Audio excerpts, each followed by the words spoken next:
Good morning. Oh, echo.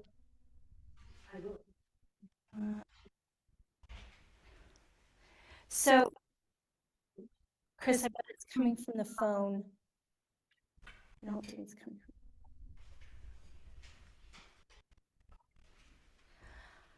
from. Sorry about echo. We are troubleshooting our tech. Not really troubleshooting, but we don't have Rob, who's our tech person today.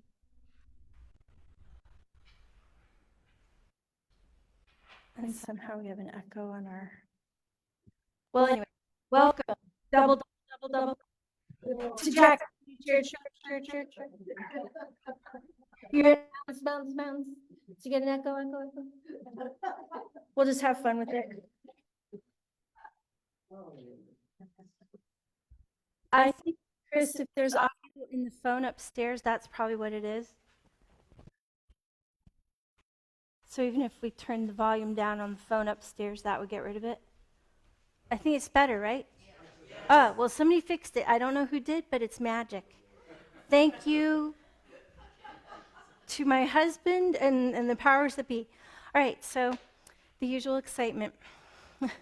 We're hoping to move to live streaming where this is not quite as exciting, but right now we use technology so that it is interactive and the people in Zoom can hear us. So we speak into microphones for that reason and many others. Today is what I think you'd almost call ordinary time, and here we are, but it doesn't feel ordinary today. It feels extraordinary that we're all here. Black ice, storms, snow, a little bit of everything, flooding on the coast. It's an interesting week. I want to just do a couple reminders, and then we're going to dive into worship.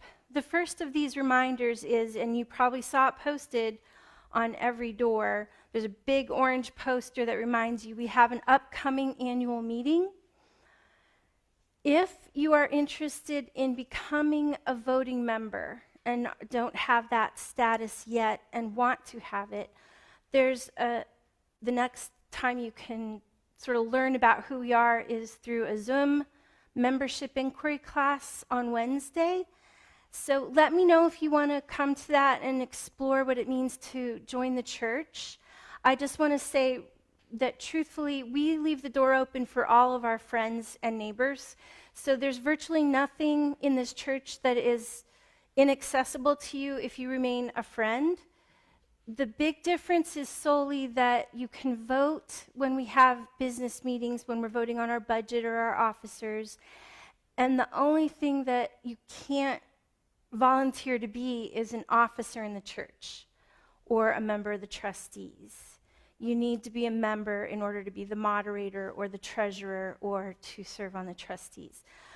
Everything else is available to everybody. You can be a deacon, you can help with faith formation, you can sing in our choir, you can sit in the pew, you can read the liturgy, you can help in any way that you so choose to belong to this church and be active in it. So we try to make as many doors open as possible. But if you would like to join the church, because we have an upcoming annual meeting and you want to be able to vote, the class is on Wednesday and the meeting is on Wednesday, January 24th, potluck followed by meeting. That is the only announcement I have for the life of the church. Does anybody else have anything else you would like to add? All right. Then I would invite us to truly center ourselves and prepare for worship by listening to a moment of special music offered by Sharon. Please place your feet on the floor, relax your bodies, and prepare to receive the gifts of this gathering this morning.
If you would join me in the call to worship that you'll find in your bulletin or up on the screen, I just have to... Sorry, I'm driving Zoom this morning too a little bit, so be patient with me for one moment. I'm sorry. All right, if you guys are in Zoom, just listen while we share the call to worship and I get this up and going. This is in honor of Martin Luther King weekend, and it's adapted from a liturgy created by the Presbyterian Church. We gather to worship God,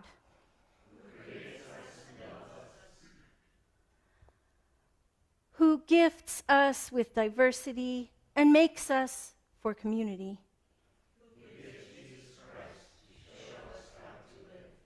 who sends Spirit to inspire people of all ages,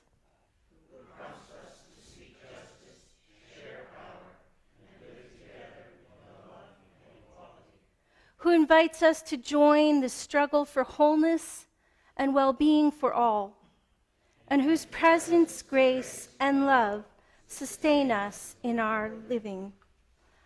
I invite you now, if you are able to rise, for Song 206, I Danced in the Morning,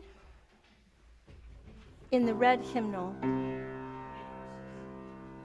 All. Doing them all, baby.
Please be seated.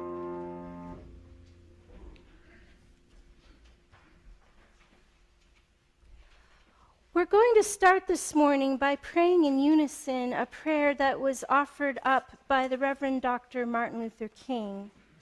I'm going to once more share screen with folks who are in Zoom so that you too can join in. But you will find this prayer in the bulletin, and this is how we're going to begin our prayer time this morning. Oh God, we thank you for the fact that you have inspired men and women in all nations and in all cultures. We call you different names. Some call you Allah, some call you Elohim, some call you Jehovah, some call you Brahma, some call you the unmoved mover. But we know that these are all names for one and the same God.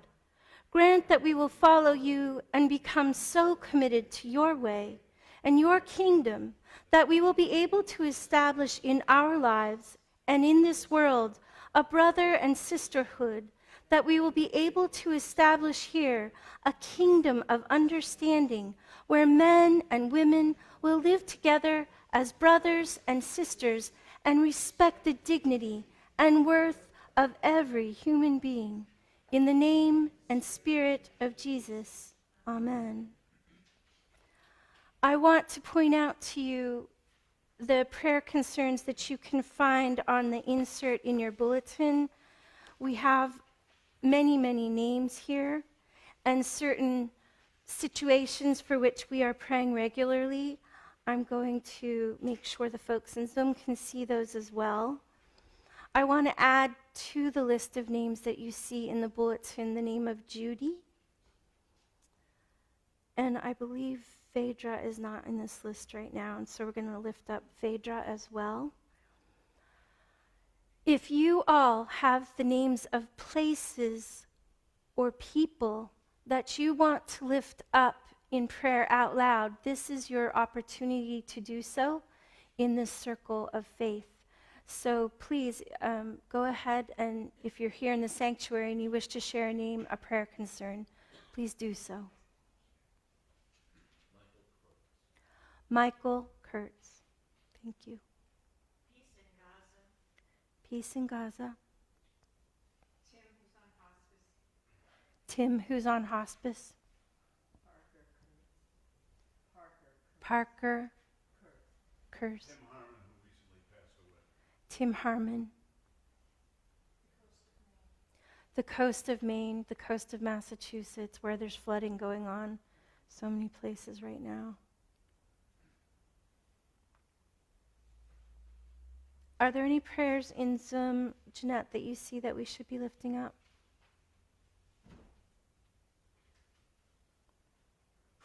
I don't see any. All right. We balance our prayers of concern with our prayers of gratitude, and let us make our prayers for those who, for instance, are serving in the military or who are first responders of some kind, who are on the front lines and who are at risk. Let us make this a prayer of appreciation and gratitude for their well-being, for our first responders, our EMTs, our firefighters, our police, people who go into the mountains or the wilderness to make rescues, people who are on the other end of a hotline, or the person who usually does tech for us, Rob, his wife, is the executive director of our domestic violence organization. She's on call almost every week, and she's been in an emergency response all morning this morning. So for the situation that she is currently supporting, we pray with gratitude for her presence for that person who needs her immediate support. And for the staff of the way station, who every day this weekend so far has made responses to those who are homeless and without shelter and have been finding ways to get them into hotel rooms or some other kind of safety. These are some of the prayers that we lift up in gratitude. Are there other prayers that are giving you a cause for celebration, joy, hope? Sharon? My brother-in-law, Brian, he got a report. He has esophageal cancer. I prayed for him. He got a report that he's officially in remission with that. He's done so well that they're offering him radiation and surgery. So Fabulous. It's a wonderful thing. So for your brother-in-law Done really well with his who's in cancer. remission. I don't know Great. how it goes. That's wonderful. Yeah. Other prayers of hope or gratitude here in the sanctuary. How many people are happy there's snow? We like the snow. How many people like the ice? All right, all of our hands. I'm wearing my spikes. I don't know if you can see those. They're nice, bright, and orange, just in case you might miss them. We're grateful for what we can enjoy. We're grateful for the capacity to come in out of the cold and the weather into a place of safety, shelter, food, light, heat, working plumbing, everything that we might otherwise take for granted. Let us appreciate it and be grateful that we have access to it, and let us do our part to help others also gain such access. Today we are focusing a lot on healing, and so we, of course, are praying for the healing of those who are able to be healed or find themselves in recovery. We are praying for the dignity of those who are approaching the end of life and those who are grieving. And we are also, with gratitude, praying for those who are there to respond to such situations and give us hope and healing, or simply to be a presence and a companion as we go on journeys that we never expected to be on. We, of course, are praying for many places in the world, and these prayers are all lifted up to the Holy One, so I ask you now to join me in prayer. O Holy God, this is the weekend when we remember one justice worker who was surrounded by so many others and whose legacy continues. May we too follow in your way and find the path that we are called to help to heal the world in the ways that we are able. We offer you now our silence.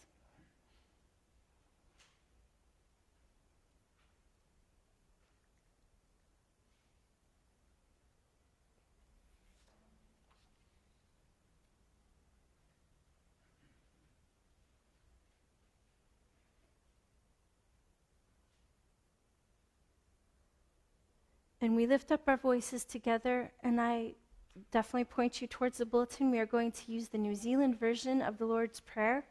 Seems apropos for today when we are thinking about how to be just a little bit different in how we call out to God. Please raise your voices together. If you're in Zoom and you choose to unmute, we would invite your voice as well. Eternal Spirit, Earth Maker, Pain Bearer, Life Giver, Source of all that is, and that shall be, Father and Mother of us all, loving God, in whom the hallowing of your name echo through the universe. the way The of your way of your justice justice be followed followed by the peoples of of the world. your Your heavenly heavenly will be done done by all created beings. your commonwealth Of peace and freedom sustain our hope hope and and come come on earth. with the bread With we the need bread for we need for today. today, feed us. In the In hurts the hurts we absorb from from one another, another, forgive us. In In times times of of temptation and test, strengthen us. from From trials too great to endure, spare spare us. us. From the From the grip all of all that is evil, free us. For For you you reign in the glory of the power power that is love, now and forever. Amen. Makes you hear the Lord's Prayer in a different way, doesn't it? So, my brothers and my sisters, I invite you now to rise if you are able. We're going to sing Kumbaya, and we are going to use the words hurting, hungry, healing, and sharing. So you can look in the hymnal if you'd like, but if you know the tune, then just use the words someone's hurting, someone's hungry. These are in direct reference to the scripture that we are going to be reading this morning. So please rise if you're able. Kumbaya, my Lord, kumbaya. Kumbaya, my Lord, kumbaya. Kumbaya, my Lord, kumbaya. Oh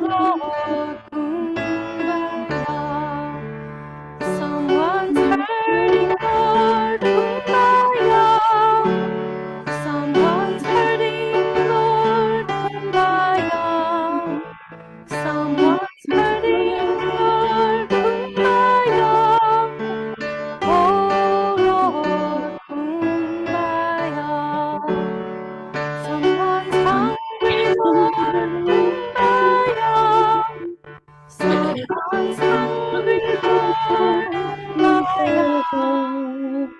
Someone's hungry, Lord, kumbaya. Oh, Lord, kumbaya. Someone's healing, Lord, kumbaya. Someone's healing, Lord, kumbaya. Someone's healing, Lord, kumbaya. Oh, Lord, kumbaya. Maybe we'll just stop there. We'll stop it with that. Please be seated.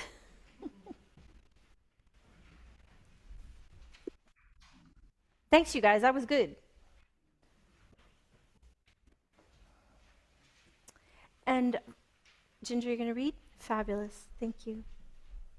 You can find the scripture that Ginger is going to be reading for us on one side of the insert in your bulletin. Mark 2, verses 1 to 17. Jesus heals. When he returned to Capernaum after some days, it was reported that he was at home. So many gathered around that there was no longer room for them, not even in front of the door, and he was speaking the word to them. Then some people came, bringing him a paralyzed man, carried by 4 of them.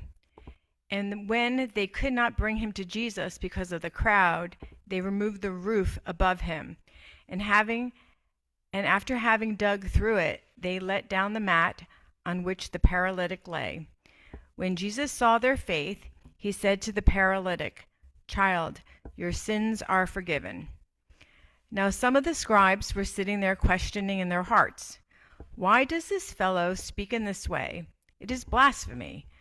Who can forgive sins but God alone?" At once Jesus perceived in his spirit that they were discussing these questions among themselves, and he said to them, "Why do you raise such questions in your hearts? Which is easier to say to the paralytic, 'Your sins are forgiven,' or to say, 'Stand up and take your mat and walk'? But so that you may know that the Son of Man has authority on earth to forgive sins," he said to the paralytic, "I say to you, stand up, take your mat, and go home." And he stood up and immediately took the mat and went out before all of them, so that they were all amazed and glorified God, saying, "We have never seen anything like this." Jesus calls Levi. Jesus went out again beside the sea. The whole crowd gathered around him, and he taught them. As he was walking along, he saw Levi, son of Alphaeus, sitting at the tax collection station. He said to him, "Follow me." And he got up and followed him. And as he sat at dinner in Levi's house, many tax collectors and sinners were also sitting with Jesus and his disciples, for there were many who followed him. When the scribes of the Pharisees saw he was eating with sinners and tax collectors, he said to the disciples, "Why does he eat with tax collectors and sinners?" When Jesus heard this, he said to them, "Those who are well have no need of a physician, but those who are sick. I have not come to call the righteous, but sinners."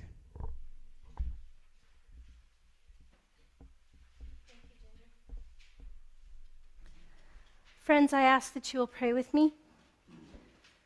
May the words of my mouth and the meditations of all of our hearts be acceptable to you, our rock and our Redeemer. Amen.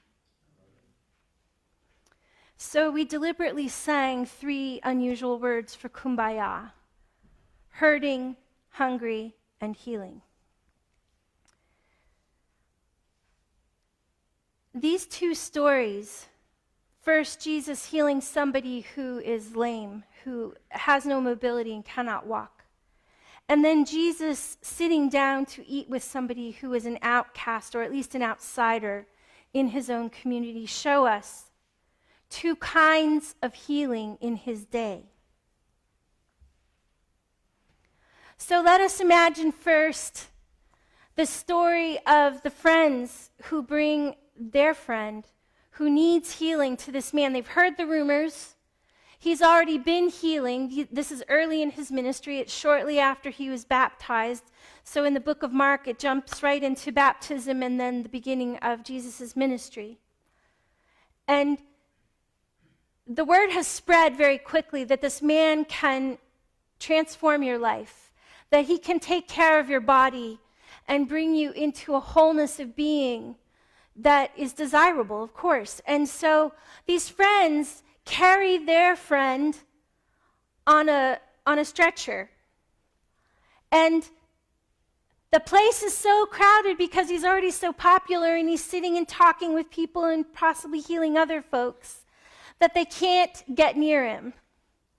And so they actually climb up on that roof, dig down through the roof itself and create a hole and lower him down into the presence of Jesus. Part of what we want to hear about this story is that it took 4 of them to lift this man. I mean, if any one of us tried to body carry another person here, is there anybody you think in this room that you could carry all by yourself? Maybe on your back for a short time, but probably not for very long, right? You know, if we had a little kid, sure, but we're all adults. It took 4 people at least. Imagine in the rescues that happen in these mountains, people go out and often they have to bring somebody down in some kind of a litter, and they have to take turns because it is so hard in difficult conditions on difficult terrain to bring a body down out of peril into a place where there could be greater safety and more response to someone's condition. They have to spell each other and take turns. And most of the people that go out and do this, they're not paid for this. This is something that people are passionate about and they volunteer for. They do extra training. They go out into places where probably people shouldn't have been in the first place. Sometimes it's just an accident, but sometimes people have put themselves in harm's way, and in so doing, they put other people's safety at risk. Now, that is not necessarily true in this story. This man, in the time of Jesus, when somebody had a bodily condition, usually people thought there was something wrong with your spirit, right? That you were somehow at odds with God and what is holy and healthy for you in terms of your social, spiritual, and emotional well-being. And so part of the story is that not only is the man healed of body, but that whatever may have been hurt in him that isolated him is also healed. And that's extremely true in the second story. We sang the verse, "Someone's hungry, Lord, kumbaya." Well, the tax collector Levi is not a poor man. The tax collector Levi is probably skimming some money off the top, and he straddles this very unwelcome position. He's probably what people think of as a collaborator between the Roman government and the Jewish community that he is taxing. He is not welcome at anybody's table, but he's not poor. So we know that Jesus chose not just those who were ill, who were vulnerable, who were poor and outcast and down and out and disenfranchised, but those who had great access to authority, power, but possibly in ways that were unethical. So how did Jesus heal this man, Levi? Levi was open to listening to what Jesus had to say, but Jesus went out and sought his company. And then Jesus said, "Follow me," and brought all of his companions to sit and eat at Levi's table with Levi's colleagues, with those that were labeled tax collectors and sinners. The way that Jesus heals people is not just through their body by feeding the hunger that is in their belly, or healing the hurt that is in their legs or their spine or their muscles, but in healing also social ills, by reconnecting people in holistic ways to the community that they need in order to be a more whole person, to be integrated back into a meaningful and purposeful life. Levi didn't have to say yes to the invitation. He didn't have to set a table that Jesus would sit down at. But he did, and it changed his life forever. This is the way that we are invited to follow. This seeking out people who are separated from us by many different conditions. We talked about all kinds of needs for healing this morning at the 8 o'clock gathering. We talked about the environment. We talked about the flooding along the coast. We talked about how that flooding in recent days here in the valley affected those who live down in, for instance, Transvaal Acres, which is a trailer park that is no longer actually considered habitable, but people keep returning to it even though we know it will flood. They had to send in Black Hawk helicopters to airlift people out of that area. Sometimes the justice or the injustice that is done is economic. People can't afford any place else to live. There is nowhere for them to go. And so they keep returning to places that are not safe. But other people were pointing out that, in canyons out in Colorado or on the beautiful barrier islands all along the East Coast, people choose to build homes where they should no longer be. They're going to be wiped away by the incoming tide or by landslides, by erosion. Sometimes the people that are at risk have all the resources in the world that they need, and they're still at risk. Our world pushes back when there is an imbalance. And sometimes we can change the course of what we're doing and create a better balance, whether it's economic or environmental or social or spiritual.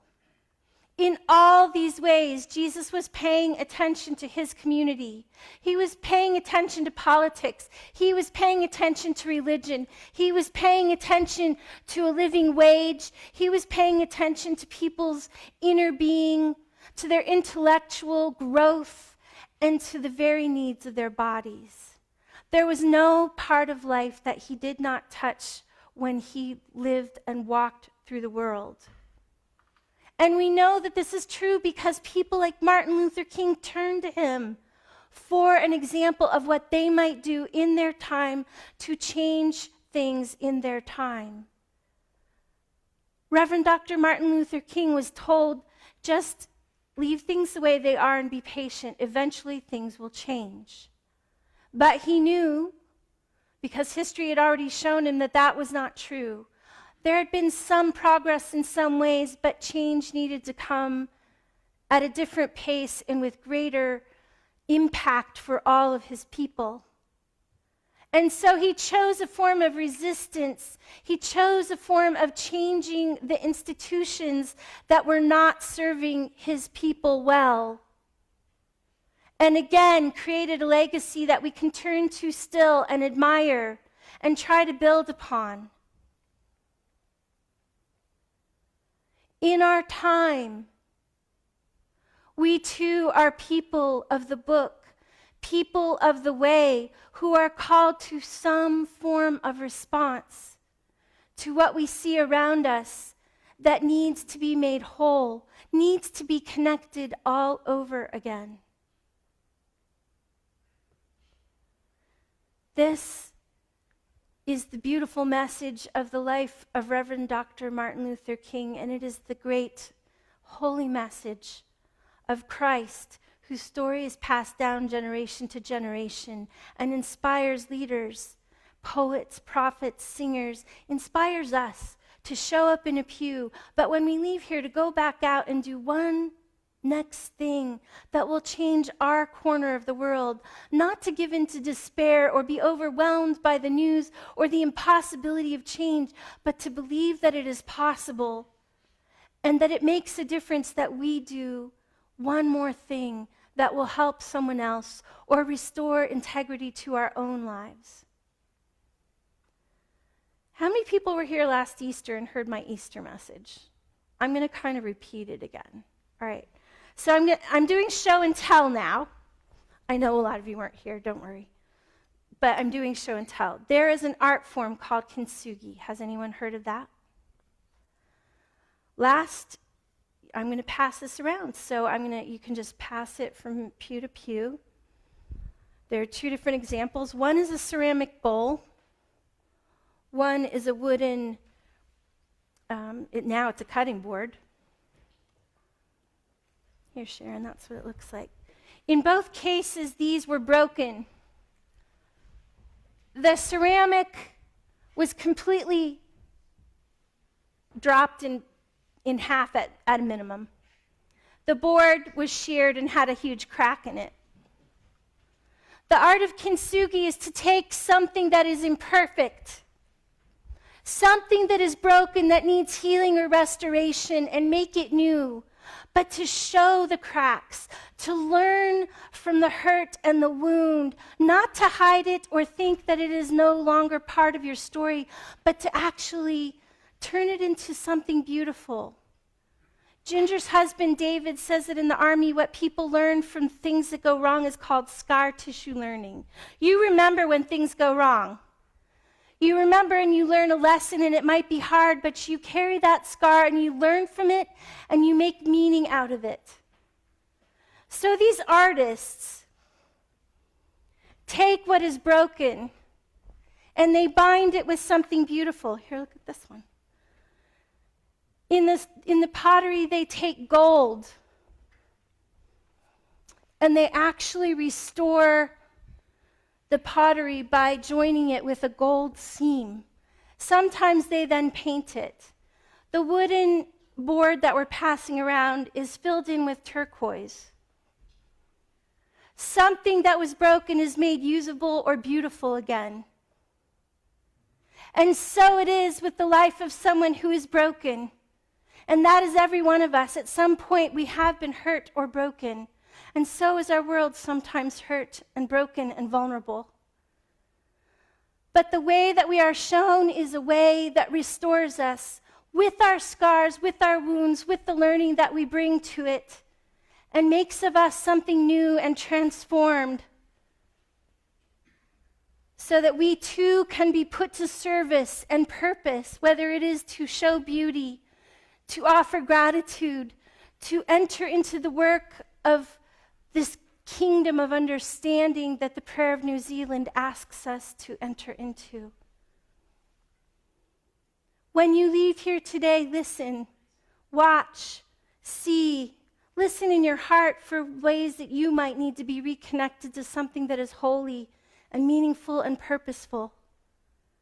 And look around you and see indeed the ways that you too might be not that one person trying to lift everything, but part of those who bear the stretcher, the litter together, who aid each other to bring the ones who need to be in the presence of healing into that presence, overcoming the barriers that separate us from what will indeed restore all that we need to be holy and whole people of God.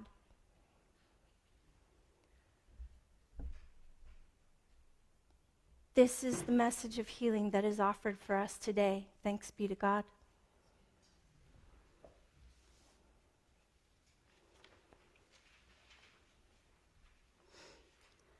So we're going to sing again, because singing's always a healing thing, yeah? So please rise if you're able. This is Amazing Grace. I think you probably all know this one. We're going to sing verses 1, 2, and 4.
So, friends, we have been offered the gift of love, the gift of gathering. So if deacons, Ginger, if you would like to help with this, and Gillian, yeah, that would be great. We're passing a basket today. These are baskets from another country whose work we support, but we invite you, if you are able, to make a contribution to the ways that we are indeed supporting our community. Ginger, backwards. You know, some of the things I mentioned, some of the responses, especially the homeless response, but places that we are partner to, Zimbabwe and Honduras, as well as places here in the Valley. These are part of the missions that we collaborate in, and we do it with many other churches. We do it with other nonprofits. We do not do it alone, just like the 4 friends who helped to lower their friend down into the presence of healing. It takes many of us together helping, and we appreciate the ways that you, too, contribute to the ways that we are helping.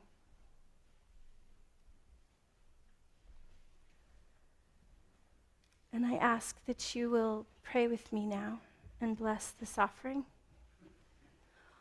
Oh, holy God, we ask for healing in all ways, for places that are in peril, whether it is through military strife, violence of some other type, or through natural disaster, and for those whose lives are vulnerable right now in so many different ways. We ask that you will hear our prayers, and we ask also that you will hear us when we say thank you. Thank you for the gifts that are offered today, and thank you for truly turning up in our lives when we need you most, and even when we're not looking for you. May we be open to the call to follow you and to learn what is possible in our own lives. Thanks be to God. We're going to close out with a benediction, which you will also find. It's a song.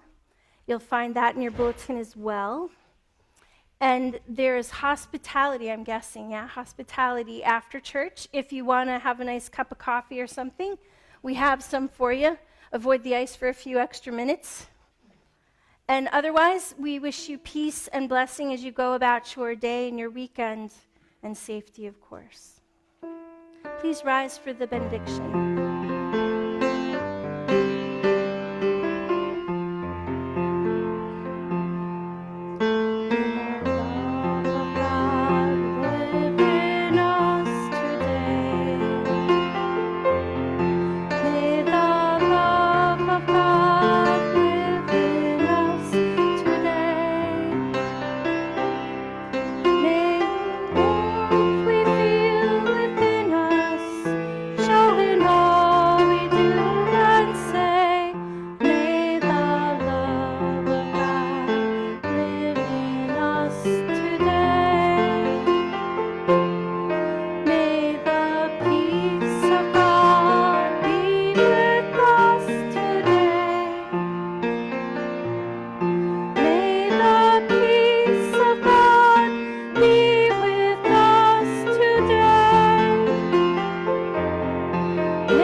Brothers and sisters, indeed, go in peace.